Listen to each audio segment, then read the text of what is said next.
មនុស្សកើតឆ្នាំរោងធាតុមាសពងទេវតាប្រុសមនុស្សប្រុសស្រីដែលកើតឆ្នាំនេះទំនាយទាយថាជាមនុស្សមានឫទ្ធិចេស្តាខ្ពស់ជាមនុស្សមានឫស្សីមានវោហារច្រើនអ្នកផងស្រឡាញ់រាប់អាន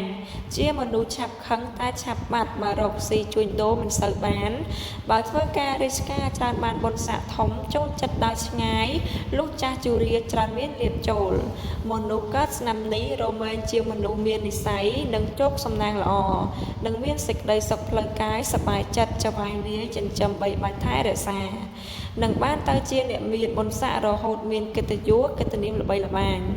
ជាមនុស្សមានចិត្តបន់ចូលចិត្តជួយអ្នកដទៃអាចតាំងខ្លួនជាធំដុំបានដោយខ្លួនឯងយូរទៅមានជោគលាភធំម្ដងជាមនុស្សមានបុណ្យថែរក្សាសត្រូវមិនអាចពងពងបានឡើយជាមនុស្សមានវាចាមោះមុតសតិបញ្ញាជាមនុស្សមានវាចាមោះមុតបញ្ញាវាងវៃចិត្តស្រាលឆាប់ខឹងតែឆាប់បាត់ពេញចិត្តនឹងការអារម្មណ៍មិនចេះនឿយណាយមនុស្សនេះច្រើនតែទទួលលាភជ័យពីមនុស្សផ្ទុយភេទបើធ្វើការជាមួយមនុស្សផ្ទុយភេទហើយតែងតែទទួលបានលទ្ធផលល្អជាពិសេសមុខរបរដែលស័ក្តិសមបំផុតគឺទទួលយកអាសាគឺថាកាលណាគេធ្វើមិនកើតហើយឲ្យមនុស្សនេះទទួលធ្វើបន្ត